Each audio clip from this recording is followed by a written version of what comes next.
কে আগে কাছে এসেছি, কে আগে চেয়ে দেখেছি, সবগুলো ওদের মধ্যে আছে। এ নিয়ে বিজেপির মাথা ব্যথা নেই। এখনো সম্পূর্ণ ভালো লাগার সময় আসেনি, কারণ এখনো পর্যন্ত আমরা এই রাজ্যের আর্থসামাজিক ব্যবস্থাটা একটা উত্তরণ ঘটাতে পারিনি। এই যে উদ্ধত্ত 12টার সময় একটা কিছু হবে, ডিজে বাজাবো, তো রবীন্দ্রনাথের ওপর থেকে চমকে উঠছে যে হ্যাঁ, পশ্চিমবঙ্গ ভেবেছিল ওরা পশ্চিম বাংলাদেশ বানিয়ে দেবে। নেমে দেখুক না বাজারে কটা লোক খুঁজে পায়। বাংলায় এখন একাধিক বিষয় নিয়ে জল্পনা। বাংলার রাজনীতির দিকে একাধিক মানুষের এবং বলা ভালো গোটা বিশ্বের নজর। কেন জানেন?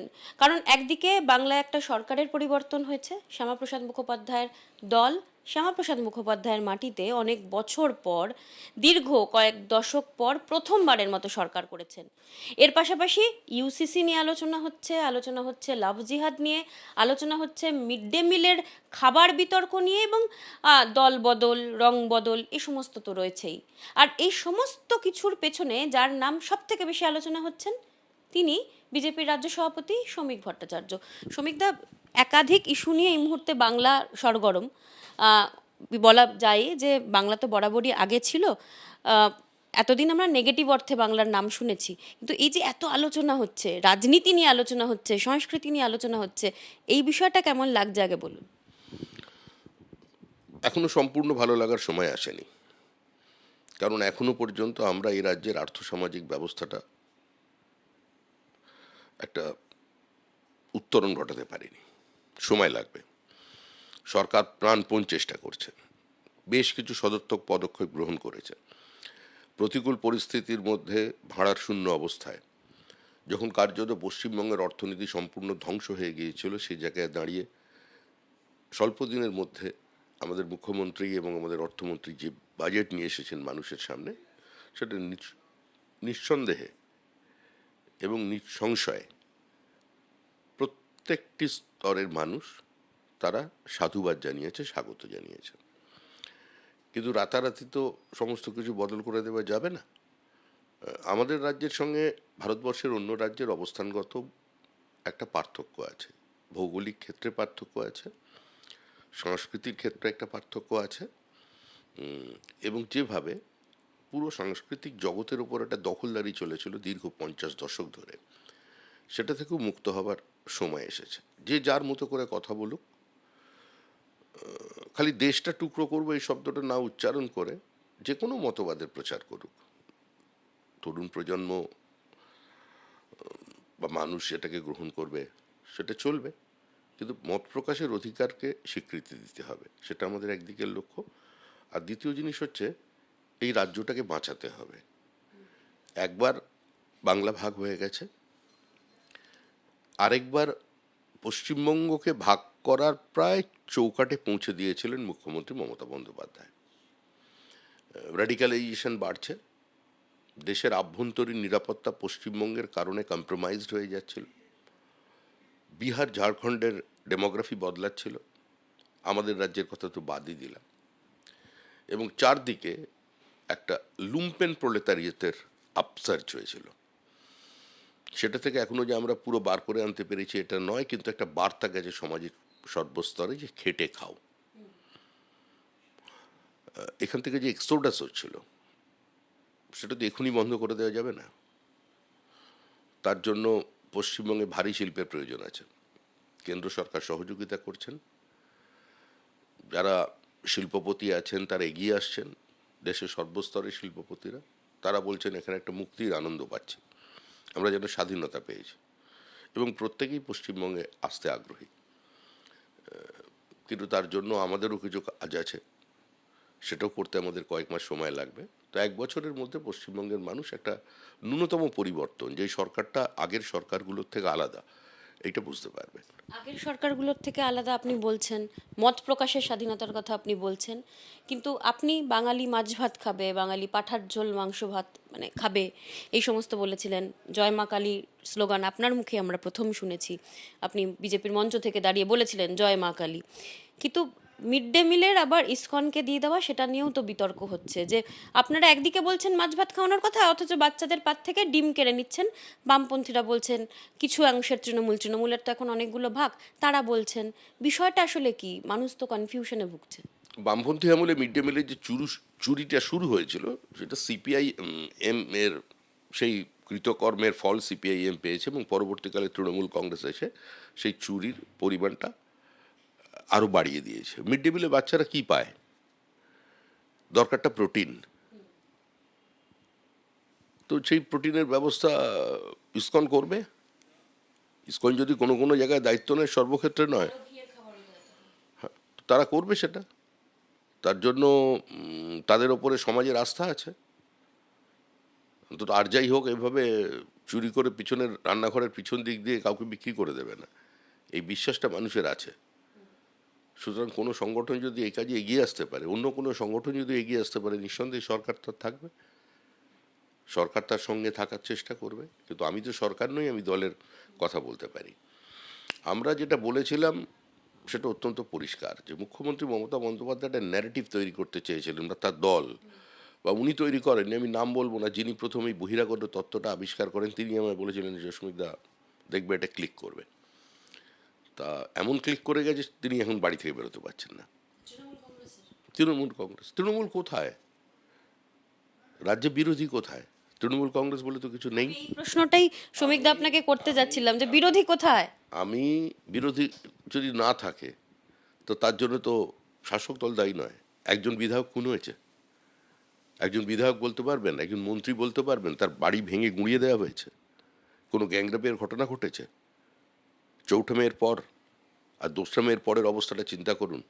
27 দিনে 56 জন খুন, উল্টে গণধর্ষণ, উল্টে আমরা জয়ী হবার পরে 3 জন বিজেপির কর্মী খুন হয়ে গেছে। সাম্প্রতিককালে আবার একটা খুন হয়ে গেল আমাদের কর্মী, আরেকজন মৃত্যুর সঙ্গে লড়াই করছে। তো পরিস্থিতিটা প্রতিকূল। ইজি মানিতে যুব সমাজ অভ্যস্ত হয়ে পড়েছে, এবং তাদের অবসেশন সেটা। তো সেটা থেকে বার করে আনতে তো সময় লাগবে। আর আমি এটা বলেছিলাম যে সরকার চলে যাবে, এবং আমি টাইম দিয়ে বলেছিলাম যে সরকার চলে যাবে, একটা স্লট আমার জন্য রেখে দেওয়ার, এবং দলও চলে যাবে। রাষ্ট্রবিজ্ঞানের নিয়ম মেনেই তৃণমূল কংগ্রেস চলে গেছে, দলও চলে গেছে, এবং তাদের আভ্যন্তরীণ টানাপোড়েন কি আছে, কে কাকে নেতা মনে করেন, কে কাকে নেত্রী মনে করেন, কে 60 জনের সঙ্গে আবার যোগাযোগ রাখছেন, তার মধ্যে 30 জন জল মাপছে, কে বাড়ি বাঁচানোর জন্য চলে এসছে, সমস্ত বিতর্ক চলছে সমাজের মধ্যে। কে আগে কাছে এসেছি, কে আগে চেয়ে দেখেছি, এসবগুলো ওদের মধ্যে আছে। এ নিয়ে বিজেপির মাথা ব্যথা নেই। কিন্তু আপনি বলছেন বিজেপির মাথা ব্যথা নেই। শ্রমিকদা, আপনি দীর্ঘদিনের রাজনীতিবিদ। আপনি আমি অনেক কম সময় থেকে হলেও, খুব একটা কম সময় থেকে আপনাকে চিনি এমনটা নয়, অনেক বছরই হয়ে গেল। কিন্তু আপনি বাংলার বর্ষিয়ান রাজনীতিবিদদের প্রথম সারির একজন। আপনি নিজে বলুন যে এই যে বিরোধী শূন্যতা, এটাকে আপনি নিজে এনজয় করছেন? অনেকে তো বলছে যে এটার পেছনেও বিজেপির কলকাঠি, মানে শ্রমিক ভট্টাচার্য, শুভেন্দু অধিকারী, তারা এই বিষয়টাকে অনেক বেশি এনজয় করছেন এবং তারাই রয়েছেন। আমরা কোনো অবস্থাতেই এনজয় করিনি, এবং এনজয় করার মতো বিষয় নয়। যারা গণতান্ত্রিক ব্যবস্থার প্রতি আস্থা রাখে, সংসদীয় গণতন্ত্রের প্রতি আস্থা রাখে, তারা এটা বোঝেন যে বিরোধী শূন্য অবস্থা কোনো গণতান্ত্রিক ব্যবস্থাকে একটা সফলতা মুখ দেখাতে পারে না। তো স্বাভাবিকভাবেই যে কোনো সরকারের সামনে একটা দায়িত্বশীল বিরোধী দলের প্রয়োজন আছে, সংঘবদ্ধ বিরোধিতার প্রয়োজন আছে। সরকারের ত্রুটি বিচ্যুতি তুলে যদি না ধরা হয়, বা কোনো বিরোধিতাই যদি না থাকে, তো স্বাভাবিকভাবেই সেই সরকার একটা একচেটিয়া একদলীয় একাধিপত্য প্রতিষ্ঠা করার দিকে চলে যাবে, সেটা বিপজ্জনক। সুতরাং আমরা চাই বিরোধী শক্তি থাকুক, কিন্তু যদি বিরোধীরা না থাকে, আমি অনিলবাবুর মতো বলবো না যে যদি ওরা বুথে প্রার্থী দিতে, মানে এজেন্ট দিতে না পারে, আমরা কি করব, দিয়ে দেবো, বিষয়টা সেরকম নয়। কিন্তু আপনি দেখুন, একটা দল 15 বছর ক্ষমতায় থাকলো, সেই দলটা ক্ষমতা থেকে চলে যাওয়ার সঙ্গেই ভেঙে চুরমার হয়ে গেল। হওয়ার ছিল, আমি সেটা বলছি, হওয়ার ছিল। মুহূর্তের মধ্যে তারা নিজে থেকেই মমতা বন্দ্যোপাধ্যায়ের ছবি সরিয়ে ফেলল, এবং 15 বছর বা 20 বছর ধরে এদের রাজনৈতিক অতীত যদি দেখা যায়, যে এরা যতবার মমতা বন্দ্যোপাধ্যায়ের নাম উচ্চারণ করেছেন, আমার মনে হয় দলের নামটাও অতবার উচ্চারণ করেননি এবং নিজের পিতৃদেবের নামও অতবার উচ্চারণ করেননি। মানে শৌচাগার থেকে নির্মাণ থেকে শুরু করে সমস্ত কিছু অনুপ্রেরণা। তো যিনি তাদের অনুপ্রাণিত করলেন, তাদের অনুপ্রেরণায় কেন ভাটা পড়লো, হঠাৎ কেন তারা বেরিয়ে গেলেন? তো এর উত্তর কে দিতে পারে? এর উত্তর তৃণমূল কংগ্রেসের নেত্রী দিতে পারেন, যিনি জলের জন্ম দিয়েছিলেন। এখন তো আমি আগে বসতাম, গভীর রাতে ফোন আসছে, তখন তার দলের নির্বাচিত জনপ্রতিনিধিরা যদি রাস্তায় না থাকেন, এই যে বিভিন্ন জায়গায় বিজেপির পতাকা হাতে নিয়ে ডিম ছুঁড়ছে, এটা আমাদের কোনো কর্মসূচিতে নেই, কোনো সভ্য সমাজে এটা হতে পারে না। এটা ভারতবর্ষের অন্যান্য প্রদেশের কাছে পশ্চিমবঙ্গের মুখ উজ্জ্বল করছে না। আর পুলিশ কত আটকাবে, কত ব্যাহত করবে? তৃণমূল করছে। 75-25-এর ভাগ যারা অভুক্ত ছিল তারা করছে, যারা পায়নি তারা করছে। এইটা কে রোখার জন্যও তো তৃণমূলের নেতৃবৃন্দের প্রয়োজন ছিল রাস্তায় নামা, নিজেদের কর্মীদের সংযত করানো।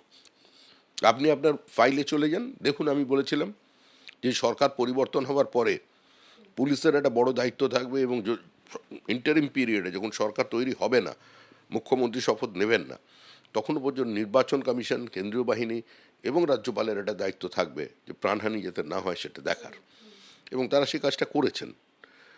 3-4টি বিচ্ছিন্ন ঘটনা ছাড়া মোটামুটিভাবে শান্ত ছিল। আমরা বহু জায়গায় আমাদের কর্মীদের মানে মানুষকে প্রতিহত করেছি, কর্মীদের দিয়ে বুঝিয়ে সরিয়ে নিয়ে আসতে, নাহলে বেশ কয়েকজন এমএলএ লিঞ্চিকে মারা যেতেন। এখন সাংসদরা যদি এখান থেকে দিল্লি চলে যান, নেতা যদি বিদেশে চলে যেতে চান, কেউ যদি কোনো দায়িত্ব না নিতে চায়, তাহলে বিরোধী শক্তি থাকবে কি করে? এটা তো সম্পূর্ণ তৃণমূলের ভেবে দেখা। দিল্লিতে গিয়ে তো তারা বৈঠক করছেন আপনাদের দলের নেতাদের সঙ্গেই, আপনাদের সঙ্গেই কথা বলছেন। ঋতব্রত বন্দ্যোপাধ্যায় তিনি বিরোধিতা করলেও সফট বিরোধিতা করছেন। এরকম সফট বিরোধী কি অপোজিশনই কি আপনারা চেয়েছিলেন? আমরা সব বিরোধীর অপোজিশন, আমরা তো আরো কট্টরভাবে বিরোধিতা করব, সেটা দেখতে চাই। কে বিরোধিতা করবে, কারা বিরোধিতা করবে? প্রত্যেক বিরোধীরও ভয় আছে। তো আজকে যে দুর্নীতি উঠে আসছে সরকার চালাতে গিয়ে, মানে পার্টি সূত্রে, আমাকে সরকার থেকে যেটা জানানো হয়েছে, মানে মুখ্যমন্ত্রীর সঙ্গে যা কথা হয়েছে, তাতে এই মুহূর্তে যদি সব দুর্নীতিতে নেমে পড়ে প্রতিহত করতে, মানে দুর্নীতি বন্ধ আছে কিন্তু যারা যা লুট করেছে সেগুলো করতে নেমে পড়ে, তো সারা দিন তো মুখ্যমন্ত্রী সেই কাজেই সময় চলে যাবে, সরকারটাই এক জায়গায় দাঁড়িয়ে পড়বে, যে কোনো মানে উন্নয়নের গতিটাই স্লথ হয়ে যাবে। আর ব্রিগেড প্যারেড গ্রাউন্ড লাগবে, কিংবা বড় স্টেডিয়ামে নিতে হবে, জেল বানাতে হবে সেটাকে। এ তো সব জায়গায় নিয়ে আসছি। তো আমি বসে প্রতিদিন 300-400 লোক আমার কাছে আসছে, আমি কি করব? আমি তো একজন রাজ্য বিজেপির সভাপতি, আমি একজন সাংসদ, এর বাইরে তো আমার কোনো অধিকার নেই। এবার আমি কত চিঠি পাঠাবো? তো আমার কাছেই আসছে, জমি কার কেড়ে নিয়েছেন, কে বিয়ে করেছে, বিয়ে করে সেখান থেকে তার সমস্ত গয়নাগাটি নিয়ে তাকে ছেড়ে দিয়েছে, সেটা চাইতে গেলে বেধড়ক বেড়েছে, পুলিশ কোনো ডায়েরি নেয়নি, উল্টে তার বিরুদ্ধে মামলা করে দিয়েছে। ভুরি ভুরি পুলিশ কর্তাদের থেকে অভিযোগ, নেতাদের বিরুদ্ধে অভিযোগ, নেতা শিষ্যদের বিরুদ্ধে অভিযোগ, নেতার কাছে গেছেন, কোনো কাজ হয়নি। তো আমরা সারাদিন তো এই কাজ করছি। কিন্তু বিধানসভাতে শ্রমিকদা, আপনি বিধায়ক ছিলেন, আপনি দেখেছেন বিধানসভাতে ঋতব্রত বন্দ্যোপাধ্যায় যতটা না বেশি আপনাদের কোনো সিদ্ধান্তের সমালোচনা করছেন, তার থেকে বেশি কুণাল ঘোষকে আক্রমণ করছেন। তৃণমূল নেত্রী মমতা বন্দ্যোপাধ্যায়কে, অভিষেক বন্দ্যোপাধ্যায়ের কোনো প্রশ্ন তিনি শুনতে চাইছেন না। এই ঋতব্রত বন্দ্যোপাধ্যায় বাম দলেও ছিলেন, অনেকে বলছেন যে এটা তৃণমূল কংগ্রেস ব্র্যাকেটে মার্কসিস্ট। দেখুন, মার্কসিস্ট কি, কে, কেন আমার জানা নেই, তো মানুষ এদের চেনে। মানুষ তৃণমূলকে তৃণমূলই বলেই মনে করে। হিন্দিতে একটা কথা আছে, না আমি কোনো ব্যক্তি আক্রমণ, ব্যক্তি সমালোচনায় বিশ্বাস করি না। আমি শুধু এটাও বলতে পারি, হিন্দিতে একটা মানে প্রবাদ আছে, তার বাংলা অর্থ এটাই যে গাছের যত দূর উঁচুতেই বসে যাক না কেন, কাককে কোনোদিন পায়রার মতো দেখতে লাগে না। তো এইটা মানুষ চেনে, মানুষ তৃণমূলীদের চেনে, এবং মানুষ চায়, পার্টি চায় বিজেপি তৃণমূলীকরণ না হোক, ওরা থাক ওধারে। ওরা থাক ওধারে বলছেন। যখন দর্শক হিসেবে দেখছেন এই অরূপ বিশ্বাস তাকে ডিম ছোড়া হচ্ছে। সব্যসাচী দত্ত এত উদ্ধত্ত, সাংবাদিকদের বলতেন 30 সেকেন্ডে সরিয়ে দেবো, সরে যান সরে যান। তাদেরকে সাধারণ মানুষও তো ডিম ছুটতে পারেন, কারণ এই ঔদ্ধত্য তো খুব স্বাভাবিকভাবে আমি অন্তত ভালোভাবে নিইনি। আপনার এই ছবিটা দেখে ভালো লাগছে না? না না, ডিম ছোঁড়ার ছবি দেখে আমার মোটেই ভালো লাগছে না, কোনোটাই ভালো লাগেনি। আমি তো বলেছি, তৃণমূল পতনের সবচেয়ে বড় কারণ হলো ঔদ্ধত্য। কোনো গণতান্ত্রিক ব্যবস্থায় সমাজে ঔদ্ধত্যের কোনো স্থান নেই। এই যে ঔদ্ধত্য, 12টার সময় একটা কিছু হবে, ডিজে বাজাবো, তো রবীন্দ্রনাথের ওপর থেকে চমকে উঠছেন যে হ্যাঁ, অসতিপর বৃদ্ধ একজন আমাদের শিশির অধিকারী, আমরাও তার রাজনৈতিক বিরোধিতা করেছি যখন আমাদের সঙ্গে তৃণমূলের জোট ছিল না। শিশির অধিকারীর রাজনীতির আমরাও বিরোধী, কিন্তু শিশির অধিকারী একজন বয়স্ক মানুষ, দীর্ঘদিনের রাজনৈতিক অভিজ্ঞতা আছে। তার বাড়ির সামনে গিয়ে তাকে তুই বলে সম্বোধন করা, দেশের প্রধানমন্ত্রীকে তুই বলে সম্বোধন করা, এটা তো ভারতবর্ষের অন্য রাজ্যেও দেখেনি। এইটাই কি বাংলা বাঙালির সংস্কৃতি?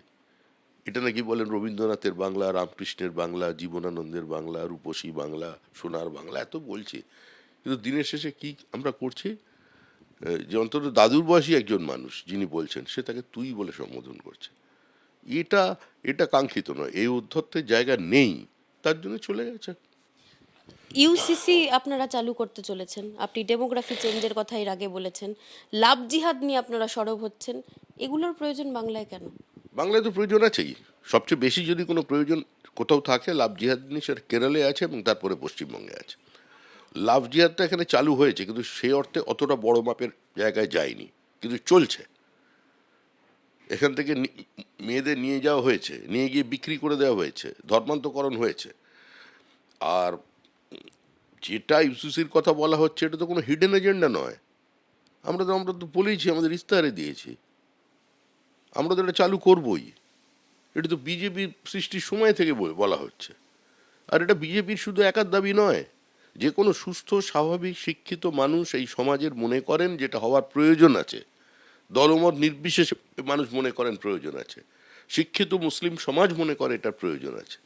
একটা সমাজকে বিভিন্ন ধরনের, কখনো তোষণ, কখনো তাদের কিছু পাইয়ে দেওয়া, কখনো তাদের সামনে কোনো কিছু ভীতি প্রদর্শন করা, আতঙ্কিত করে তাদের একটা অন্ধ গলির মধ্যে ঢুকিয়ে অশিক্ষায় আচ্ছন্ন করে রেখে নির্বাচনের সময় জুজু দেখিয়ে ব্লক ভোট, এই রাজনীতির বাইরে তো সংখ্যালঘু সমাজকে বেরিয়ে আসতে হবে, তাদের ভবিষ্যৎ প্রজন্মের স্বার্থে, বর্তমান প্রজন্মের স্বার্থে।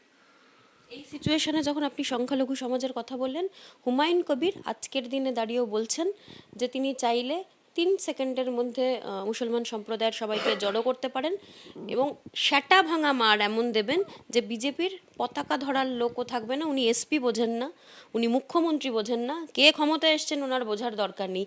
এত উদ্ধত্ত, এত সাহস উনি পাচ্ছেন কিভাবে? দেখুন, গায়ে যখন মশা বসে না, মানুষ মারে, মাছিকে মারে না, এরকম থাকে, বনবন করে ঘুরে বেড়ায়, সবাইকে নিয়ে চলতে হবে। তো এরকম লোকজন যদি নিজে বলে আনন্দ পায়, তো এদের মানুষ উন্মাদ বলে মনে করে। পশ্চিমবঙ্গ ভেবেছিল ওরা পশ্চিম বাংলাদেশ বানিয়ে দেবে, নেমে দেখুক না বাজারে কটা লোক খুঁজে পায়। পুলিশের প্রয়োজন হবে না, বাংলার মানুষ জেগে গেছে, মহিলারা জেগে গেছে। ওই আমাদের মুর্শিদাবাদের মহিলারাই ওই ঝাঁটা দিয়ে পিটিয়ে ঠান্ডা করে দেবে। শুভেন্দু অধিকারীর পুলিশের প্রয়োজন হবে না, বিজেপির কর্মী নেতার প্রয়োজন হবে না। সাধারণ মানুষ যারা সিপিএম কে অতীতে ভোট দিয়েছেন, তৃণমূলকে ভোট দিয়েছেন, বিজেপিকে ভোট দিয়েছেন, তারা এই বিষয়ে একত্রিত হয়ে যাবেন, খুব মার মারবে। সবিতা, আপনি ঘোষণা করেছেন, আপনি নির্দেশ দিয়েছেন কোনো কমিটিতে আপনাদের দলের লোকজন থাকবে না, কিন্তু তৃণমূল কংগ্রেসের লোকজন তো এখনো পর্যন্ত বসে রয়েছেন যাদের বিরুদ্ধে বিস্তর অভিযোগ ছিল। সেটা নিয়েও তো প্রশ্ন উঠছে যে শ্রমিক ভট্টাচার্য কেন বলছেন, আমাদের রাজ্য সভাপতি কেন বলছেন, আপনাদের দলের মধ্যেও অনেকের মনে প্রশ্ন রয়েছে কেন এই সিদ্ধান্ত, মানে কোনো কমিটিতে পাড়ার কোনো ক্লাব কমিটিতে থাকবে না আপনি বলেছেন, পাড়ার কোনো ক্লাব কমিটি বা অন্য কোনো। কথা কখনোই বলিনি পাড়ার কোনো ক্লাব কমিটিতে থাকবে না। পাড়ার দুর্গাপুজোতে থাকবেই, বুক স্টল দেবে, যতটা অংশগ্রহণ করার পুজো কমিটি করবে, কিন্তু পুজোর দখলদারি নেবে না। নেতা এসে বাইরে থেকে দখলদারি করতো, সে তো এখন আসছেন, সে চলে গেছে। কিন্তু একজন শিক্ষিত মানুষ, সাধারণ মানুষ বহু জায়গায় আছে, অধিকাংশ ক্ষেত্রে তারাই তো পুজো চালাতেন। দুর্গাপুজো বাঙালির একটা আবেগ প্রাণ, এটা তো সেখানে এক ব্যক্তি, ধরুন একজন কলেজের অধ্যাপক, তিনি একটা পুজোর সভাপতি ছিলেন, আর সেখানে তার পাশে বসে থাকতেন একজন মন্ত্রী গিয়ে, তো সেটা তার বাধ্যবাধকতা ছিল। তো আজকের দিনে আপনি সেই সভাপতিকে সরিয়ে দেবেন, দিয়ে আপনি একজন পাড়ার ঝন্টু, সে গিয়ে বসে পড়বে বিজেপির পতাকা ধরে? এই জিনিস আমরা বিরোধী, এটা আমরা হতে দেবো না। বইমেলা নিয়েও একাধিক অভিযোগ অতীতে উঠেছে যে নির্দিষ্ট কতিপয় লোক গিল্ডের নাম করে তারা ছোট প্রকাশককে ভিড়তে দেয়নি, তারা যারা ছোট লেখক যারা তেমন পরিচিতি পাননি কিন্তু তাদের যোগ্যতা রয়েছে তারা আসতে পারেননি, টাকার দুর্নীতির অভিযোগ রয়েছে, একাধিক অভিযোগ রয়েছে। আন্তর্জাতিক বইমেলা, কলকাতা বইমেলা তো একটা বাঙালির কাছে অন্য আবেগ। বইমেলা নিয়ে আপনাদের দৃষ্টিভঙ্গি কি? দেখুন, শুধু বাঙালির কাছে আবেগ নয়, ভারতবর্ষে এত বড় বইমেলা কোথাও হয় না। তো গিল্ড তারাও তাদের দায়িত্ব পালন করেছে, একদম গিল্ড কিছু করেনি, শুধুমাত্র দুর্নীতি করেছে, শুধু ছোট প্রকাশকদের দূরে সরিয়ে দিয়েছে, বিষয়টা ঠিক এরকম নয়। একটা বড় কাজ করতে গেলে সবাইকে অ্যাকোমোডেট করা হয়তো সবসময় যায়নি, বিচ্যুতি ছিল বলে কিছু মানুষ মনে করছেন। সেই বিচ্যুতিগুলো দূর যাতে হয়ে যায় তার দায়িত্ব সরকারের। সরকার যতটা একবার দেখবেন, আর এটা তো সরকারের অনুদানে চলে না, তারা নিরপেক্ষভাবে একটা জায়গায় বই মেলা করেন। তো গিল্ড কর্তাদের সঙ্গেও আমাদের যোগাযোগ আছে, যোগাযোগ হয়েছে এবং যোগাযোগ হবে, যাতে আলাপ আলোচনার মধ্যে দিয়ে মানুষের মনের মধ্যে যদি কোনো প্রশ্ন থাকে, একটা বই তো অত্যন্ত একটা বড় ব্যাপার, তো সেটার মধ্যে যাতে স্বচ্ছতা থাকে, গিল্ডের ওপরেও যাতে কোনো প্রশ্ন উঠতে না পারে ভবিষ্যতে, সেটা আমরা দেখব। 21শে জুলাই হবে কি হবে না সেটা নিয়ে এই মুহূর্তে রাজ্যে কনফিউশন রয়েছে যে কারা অ্যাকচুয়ালি 21শে জুলাই করবে। মমতা বন্দ্যোপাধ্যায় করবেন নাকি ঋতব্রত বন্দ্যোপাধ্যায় এটা করবেন, তারা অবশ্য সিদ্ধান্তও নেয়। 21শে জুলাইয়ের গুলি চালানোর নির্দেশ যিনি দিয়েছিলেন, তিনি যখন যাদবপুর কেন্দ্র থেকে জিতে মন্ত্রী হন, তারপরে তো আর 21শে জুলাইয়ের কোনোদিন কোনো প্রাসঙ্গিকতা ছিল না। ওটা একটা রাজনৈতিক রূপচর্চা ছিল। এবার ওটা কাদের পক্ষ থেকে করা হবে সেটা জানা। 21শে জুলাই যারা অভিযুক্ত ছিলেন, যাদের বিরুদ্ধে আক্রোশ ছিল, উনি তো তাদের সঙ্গেই নিয়ে নিয়েছেন দলে। যে হারমাত বলে যারা এলাকায় এলাকায় চিহ্নিত করা হয়েছিল, যাদের সিপিআইএম এর যুগে 2008 থেকে আর 11-র মধ্যে ধীরে ধীরে তারা তৃণমূলে ঢুকে পড়েছিল। আর তার পরবর্তীকালে যাদের চিহ্নিত এবং প্রতিষ্ঠিত, মানে এটা অবশ্য শুভেন্দু অধিকারীর ভাষা, এই চিহ্নিত প্রতিষ্ঠিত যারা ছিলেন তাদের তো সবাই তৃণমূল নিয়ে নিয়েছিল। ফলে তৃণমূলের 21শে জুলাই হচ্ছে কি হচ্ছে না, এটা সম্পূর্ণ তৃণমূলের বিষয়। আর মঞ্চে যেসব হতো, আর ওটা যাই হোক শহীদ দিবস মানে হতো না, শহীদের প্রতি শ্রদ্ধা জানানোর পথ ওইটার নয়।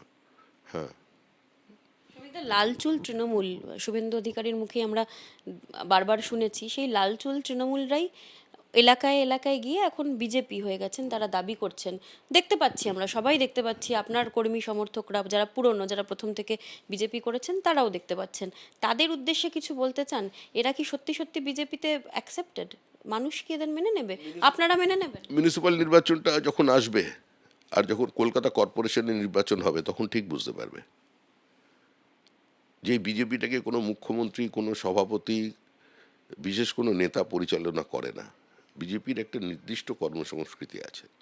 আমরা আবার বলেছি, 4 ঘন্টায় যারা বিজেপি হওয়ার চেষ্টা করেছেন, দলের পক্ষ থেকে যতটা করার আমরা করছি। আমরা চাই না প্রথমেই প্রশাসনকে এর মধ্যে ডেকে আনতে, এর বাদবাকি যে কাজটা সেটা প্রশাসন করে দেবে। এলাকায় দখলদারি চলবে না, নিরপরাধ মানুষের ওপরে তো চলবে না, কোনো জায়গায় চলবে না। সেই টালিগঞ্জের যদি যান, ফিল্ম ইন্ডাস্ট্রিতেও চলবে না, আর পাড়ার ছোট ছোট প্রমোটারের ওপরও আক্রমণ চলবে না। একাধিক বিষয় নিয়ে খোলামেলা এবং অকপটে স্পষ্ট বার্তা দিয়েছেন বিজেপির রাজ্য সভাপতি শ্রমিক ভট্টাচার্য। এলাকায় কারুর কোনো রকম দখলদারি বরদাস্ত করা হবে না। আইনের শাসন, সোনার বাংলা গড়ার যে ডাক তারা দিয়েছিলেন তার প্রতিষ্ঠাই হবে এবং সেই লক্ষ্যেই বিজেপি সংগঠন হিসেবে কাজ করছে এবং রাজ্য সরকার তারাও কাজ করছে। জি 24 ঘন্টার জন্য ক্যামেরায় শুভ্র ঘোষের সঙ্গে মৌমিতা চক্রবর্তী, কলকাতা।